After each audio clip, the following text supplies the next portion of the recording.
UK has more CCTV cameras than any other country in the world. دوربین‌های مداربسته به ابزاری برای ورود به حریم خصوصی افراد بدل شده. The UK is already a big brother state.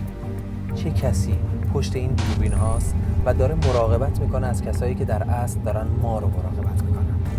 People found out was when they start seeing these posts going up in the Muslim areas. برادر بزرگ کیست؟ کارش چیست و از کجا نشأت گرفته؟ Project Champion was a very silly attempt by the police. It was actually a covert and spying operation that targeted the Muslim community of the city of Birmingham. آیا در بریتانیا هر قدم که برمی‌داریم توسط دوربین‌های مداربسته رصد خواهد شد؟ با ما باشید با برنامه جستجوگر از شبکه افق.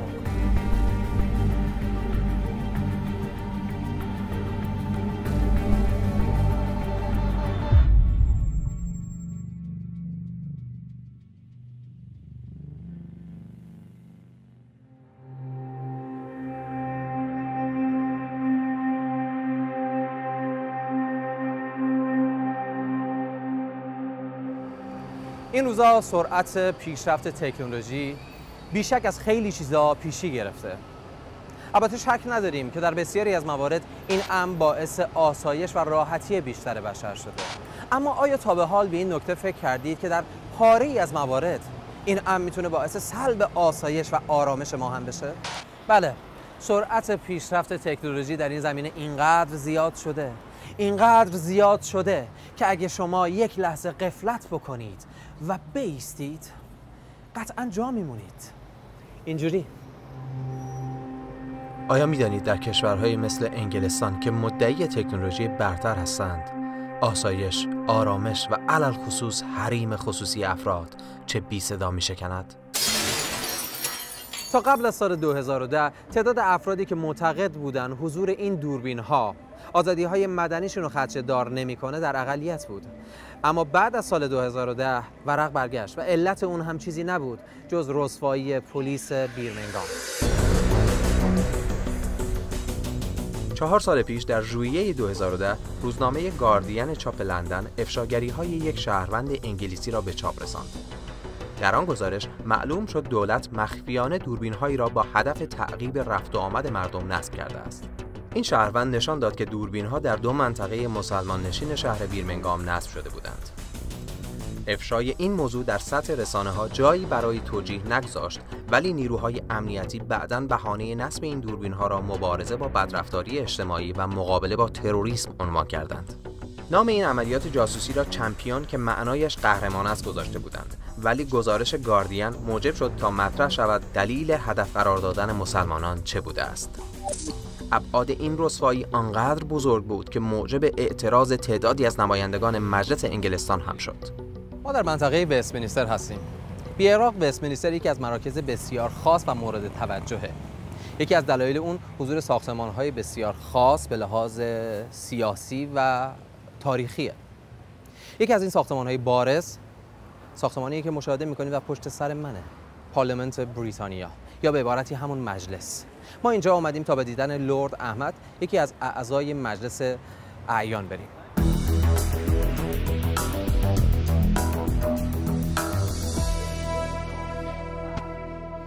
I went to Birmingham and I addressed a very large gathering of 500 people in Birmingham, protested against it. I love Birmingham. My in-laws come from Birmingham, but the real reason is I've come here to defend the Muslim community who is under surveillance. It is unacceptable that the CCTV cameras were just facing some of the mosques, so people as they are walking into the masjid and coming out of masjid are being recorded. And that's an offensive to all the Muslim communities because that will demonize and also sensationalize some of the stories in the tabloid newspapers. And it's infringement of our rights. And if, of course it makes the Muslim communities second-class citizens. به راستی شهروندی که توانسته بود عملیات جاسوسی چمپیون را برملا کند چه کسی بود؟ بعد از کلی جستجو بالاخره او را که نامش استیو جالیس را یافتیم. باید خود را برای یک سفر آماده می‌کردیم. داستان جاسوسی از مسلمانان بیرمنگام باعث شد که ما اسباب سفری ساز کنیم و شما رو با خودمون همراه تا به سمت بیرمنگام بریم، جایی که قراره با چند نفر از کسانی که در بطن این قضایا بودن صحبتی داشته باشیم. اولین قرارم در بیرمنگام با استیو جالی بود. او که تاکید کرده بود تا در یک مکان عمومی مثل کافی شاپ یکدیگر را ملاقات کنیم حتما دلیلی برای این درخواستش داشت. ما زودتر به محل قرار رسیدیم، پس وقت داشتم تا تعدادی از مصاحبه‌های جنجالی‌اش را با شبکه‌های خبری دنیا مرور کنم. To Birmingham, England, with anti-CCTV campaigner Steve Jolly. These camera posts just appeared literally overnight. It was a mystery. Nobody knew why they were there or who'd put them there or what they were for. And they said it was to do with tackling local crime. But the area where I live, where some of these cameras had been put up, it's quite a leafy, affluent area with very low crime. And it just seemed bizarre. There was immediately a suspicion, not just from myself, but from other people, that really what was happening here was that the whole scheme had been designed to spy on the Muslim population of Birmingham. And that's what we found to be the case. Well, this whole plan is not about fighting local crime, although the police are now saying, well, we could use them for that. This is unlike any other scheme that we've seen before in this country. I mean, a similar thing was used in Northern Ireland. Automatic number plate recognition cameras were put all over residential areas, and they were used to track the IRA and other political enemies. اینقدر غرق تماشا بودم که عبور استیو را از کنارم متوجه نشدم. بعد از آنکه متوجه حضورش شدم، تازه آگاه شدم که واقعه 4 سال پیش او را به همه چیز بدگمان کرده. به خاطر همین لازم بود قدری با هم قدم بزنیم. استیو اصرار داره میگه وقتی که ما در شهری و کشوری داریم زندگی میکنیم که مرتباً ازمون مراقبت میشه، اتاق خواب من با فضای عمومی هیچ فرقی نمیکنه. هیچ جا امنیت وجود نداره. به همین خاطر استیو گفتش که من ترجیح میدم که یک فضای عمومی رو برای مصاحبه انتخاب بکنیم. اون به ما پیشنهاد داد که بهترین جا میتونه یک جایی مثل ایستگاه اتوبوس باشه. به همین دلیل ما احترام گذاشتیم به خواستش و اومدیم و در یک فضای عمومی مصاحبهمون رو انجام دادیم. I became an activist and campaigner in April 2010, almost by accident really, when hundreds of cameras were installed in neighbourhoods in Birmingham, including near to where I lived, and I suspected that we weren't being told the truth about them. I did a little digging, found out that it wasn't what we were told. It was actually a covert government spying operation, a counter-terrorism operation that targeted the Muslim community of the city of Birmingham, and that the police had lied about it. The whole thing was unlawful. اسپارک بروک و باشفورد هیتس نام 2 محله مسلمان نشین بیرمنگام است که بیشترین دوربین‌های مراقبتی به صورت مخفیانه در این خیابان‌ها نصب شده بود. قرار بعدی ما دیدار با اسد، یکی از خبرنگاران فعال در پوشش خبری بیرمنگام بود. از او پرسیدم که پروژه چمپیون چی بود؟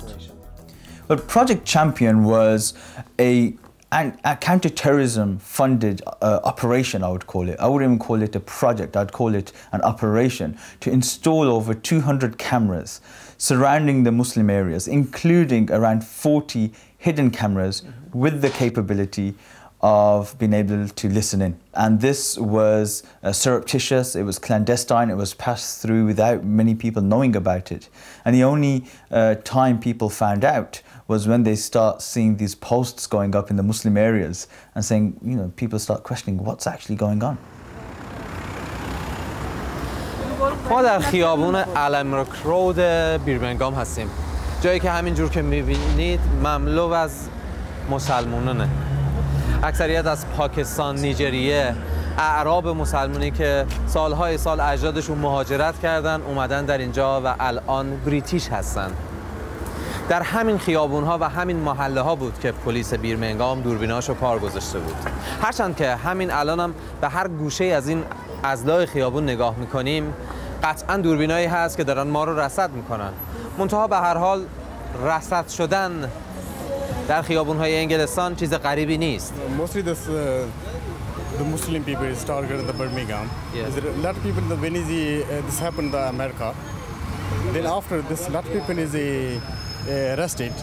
Yes. And mostly the Muslim people, they target the Muslim peoples. and a lot of people is doing the cameras and lot old roads is going to watching the Muslims, target the Muslims, and then is arrested. And I don't know how many people is still on the process. I don't know what's going on. Yeah. And that's not fair for Muslim people. نخستین سیستم مداربسته در سال 1942 میلادی توسط شرکت زیمنس آلمان به منظور مشاهده پرتاب موشک‌های ویدو نصب شد. یک ابزار نظامی که امروزه جای خود را در همه جا باز کرده است. آگاه باشید که دوربین‌های زیادی دارن وجب به وجب شما رو رصد میکنن و شما رو میبینن، خصوصا اگه قرار بدید توی منطقه خاص و کنار ساختمان‌های خاص.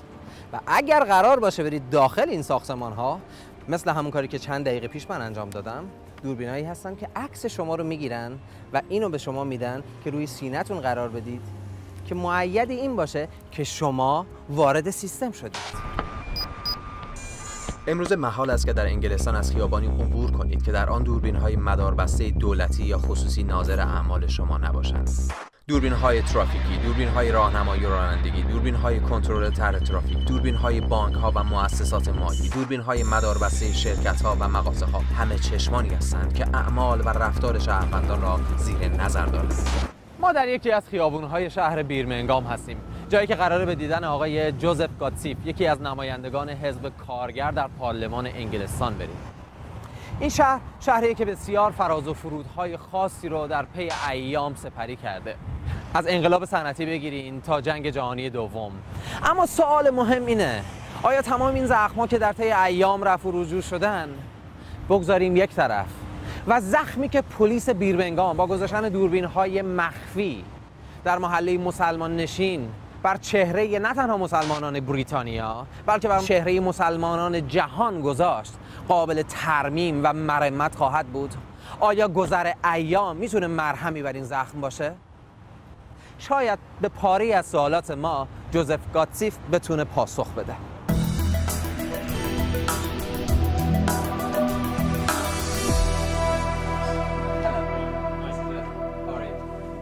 Project Champion was just a very silly, boneheaded attempt by the police and security services to put surveillance cameras in a part of my constituency.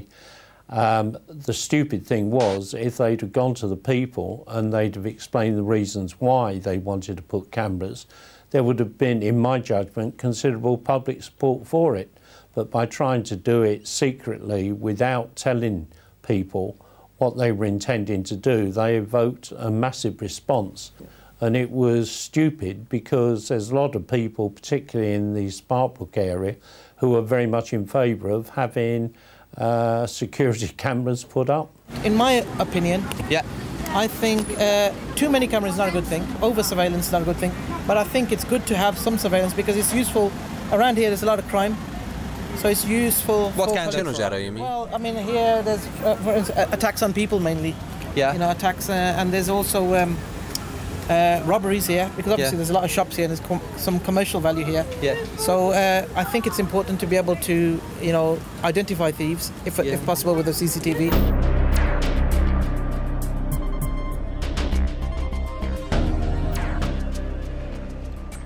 UK has more CCTV cameras than any other country in the world.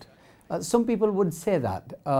I think it's a modern way of policing. It's one way to save money, but to keep control of things. We have lots of cameras. We have speed cameras. We have motorway cameras. We have cameras. People feel safe when there are CCTV cameras around the city.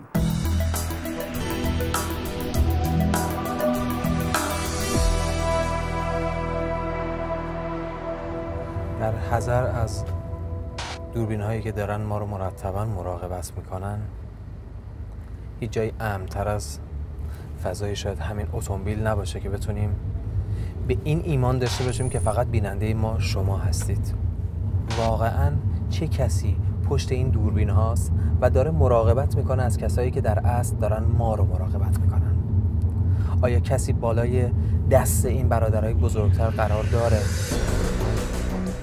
جورج اورول شاید اولین کسی بود که واژه بیگ برادر به معنای برادر بزرگ را در آثارش مطرح کرد. او در رمان 1984 جامعه‌ای را به تصویر می‌کشد که نظام‌های پرقدرت سعی دارند به سان برادر بزرگ با هر ابزاری زندگی مردم را زیر نظر بگیرند. جورج اورول که در کتاب خودش گفت برادر بزرگ داره مرتب شما رو کنترل میکنه، شاید اصلا فکرش رو نمی‌کرد که چیزی در حدود بعد از نیم قرن کشور زادگاه اجدادیش بیش از 1/5 دوربین‌های مراقبتی دنیا رو در خودش جای داده باشه. طبق آمار رسمی بین 4.5 تا 5.5 میلیون دوربین در بریتانیا نصب شده. یعنی به ازای جمعیت کل کشور برای هر 12 نفر یک دوربین و به ازای جمعیت لندن برای هر 8 نفر یک دوربین نصب شده.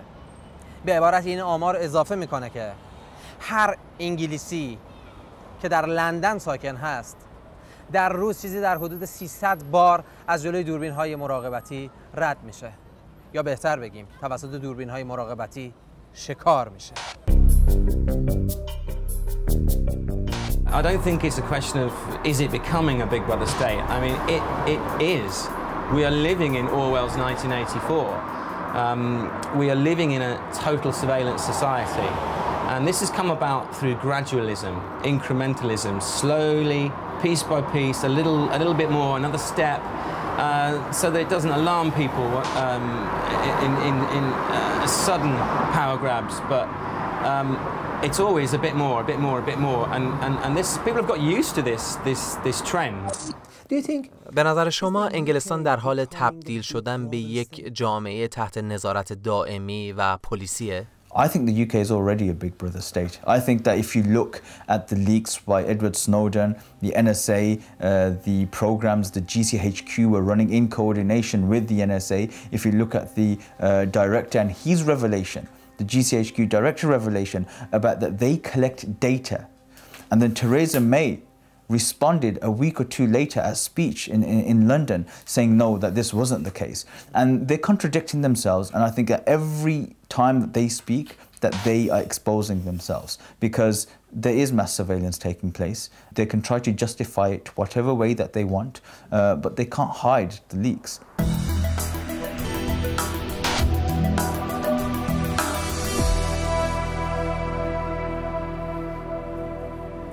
از کوچه پس کوچه های لندن هم که گذر میکنیم دوربین های زیادی هستن که ما رو زیر نظر دارن، همینجور که میبینید. به راستی در پس پرده این دوربین ها چه کسانی نقش آفرینی میکنند؟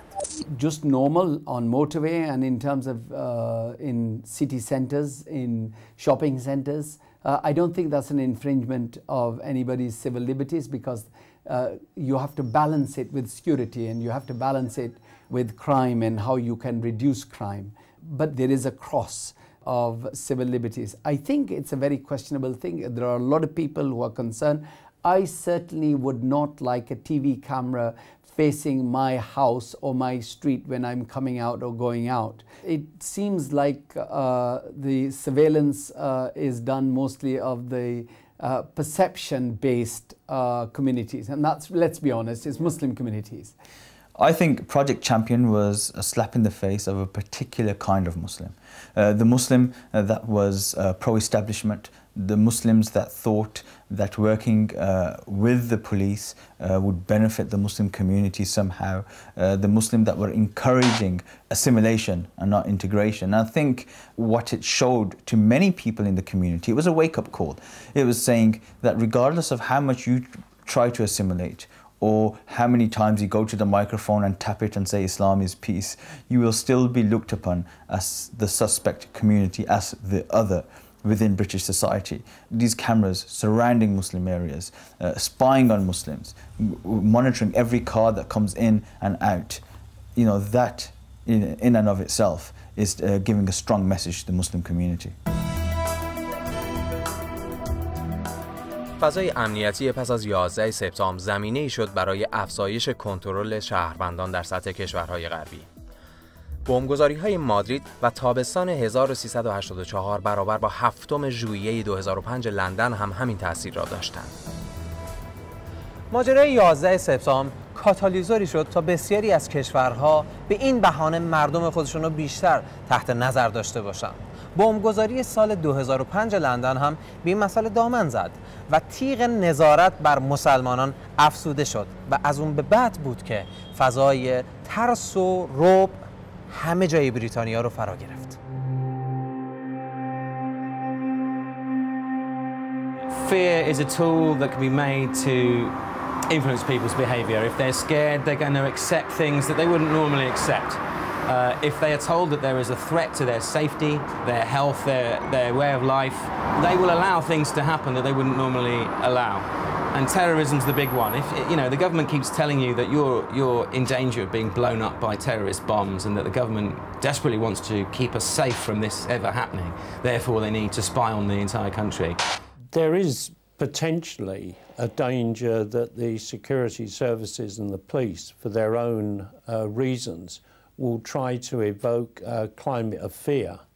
And that has to be resisted. Having said that, the duty of government and the police and the security services is to protect the citizens of this country. And I regret to say there have been both terrorist outrages in this country and there have also been terror plots. A lot of people will think, okay, the government is the good guys, they're trying to catch the bad guys. I'm not a bad guy, so that's okay. And it's all so oversimplified. But yeah, fear is definitely a factor. And unfortunately, governments need terrorism to expand their power. They need it, whether it's real or imagined, whether it's exaggerated, whether the terror threat is actually a real one, or whether it's exaggerated, whether it's fabricated.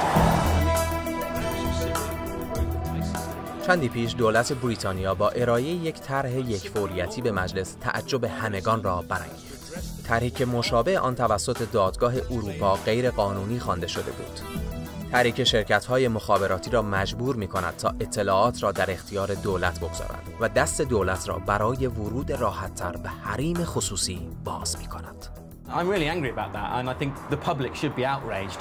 It makes a mockery of the notional democracy that we supposedly have in this country. We have a government that no one elected, nobody voted for this government on the ballot paper, and they're running the country.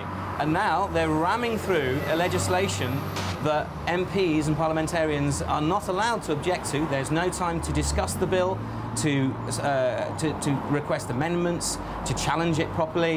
It's been rammed through forcibly in one day in Parliament. You know, it's very suspect that it was passed within, you know, a week emergency legislation.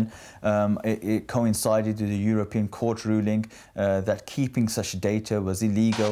Mobile phone companies were refusing to deal with the government and pass on that data, so the government panicked. But I think we need to put this in a historical context. We had Nazis in France, just across the water, 100 miles from the UK, and we didn't have such draconian legislation as we have now. And yes, it starts with scaring people and fear-mongering around Muslims and terrorism and Islamic extremism, but actually has much further, much wider and broader ramifications, because first it will be the Muslims and then it will be everybody else. I was one of those MPs who expressed considerable concerns about the proposal by the government to bring in emergency legislation to pass through the House of Commons all in one day. There was no need for it because the government had known for nearly a year that certain aspects of its surveillance legislation was likely to be ruled illegal by the European Court, and the government had plenty of time to bring forward comprehensive legislation which could have been properly debated, and then Parliament could have made an informed decision.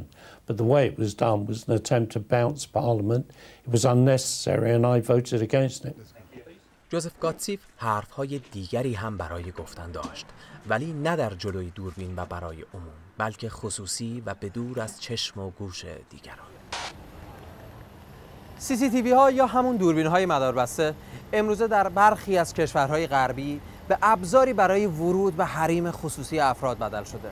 هر روز پیشرفته تر، کوچکتر و نامحسوس تر و فضولتر برای ورود به حریم خصوصی افراد. We managed to campaign and fight against it. We got huge amounts of publicity nationally and internationally, and the police were on the back foot. They were exposed because they'd lied and they were breaking the law. Yeah. And we'd proven this, and it was all out in the open. And the It was a huge PR disaster for the police, and they eventually, the only way they could resolve the situation was to do a U-turn and scrap the scheme and take the cameras down. So they apologised, got rid of all the cameras, and they're just hoping now that we'll all forget about it and move on. In fact, I said that we have to, you know, sort of either bring down these cameras. If that's breaking law, then we need to consider it legal way of bringing down these cameras, but certainly then not cooperating with the government or with the police authorities. We can only really see with our own eyes the overt cameras that were on posts. I mean, they were great big things. You could spot them easily. You could identify that they were the new ones and they're all part of the same network. They've all gone. As for the covert cameras, we'll never know, because there were 72 of those and they were hidden in secret locations, filming what or whom, we don't know. I mean, it could have been local businesses or mosques. We've no idea. We have the assurance of the UK government's Chief Surveillance Commissioner that he witnessed the removal of these cameras, and we have to take the government at their word. But of course, there's nothing to stop the government, the intelligence services, or the counter-terrorism police using covert surveillance in the future. استیپ مشکوک به همه چیز حالا به ما اینقدر اعتماد داشت که داخل خودروی ما بشینه و بسیاری از رازهای نگفته در جلوی دوربین ها رو در گوشم مجموع کنه. پس بهترین خاطره‌ای که میتونستم براش بسازم چیزی نبود جز دعوت به صرف یک غذای ایرانی. چیزی که میتونست اونو مجاب کنه که دیگه به دوربین ها فکر نکنه و برای اولین بار در طول زندگیش فقط به طعم لذیذ غذای ایرانی فکر کنه. عبادت کردن، رسیدن به آرامش، محرمانگی و راز، اینها ارزش‌هایی هستند که عدول به حریمشان پذیرفتنی نیست. افراد رازهایی دارند که تمایلی به افشای آنها جز با خدای خود ندارند، حال چه در خانه خود و چه در خانه خدا. شب داشت چترشو بر شهر بیرمنگام می‌کشید، اما فراموش نکنیم که همیشه روز، روشنایی و حقیقت بعد از سیاه ترین لحظات شب طلوع می کند.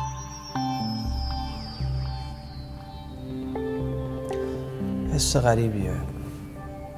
حس غریبیه که تو اتاق خواب خودت هم احساس اهمیت نمی کنی. یعنی ما واقعا تحت کنترلیم؟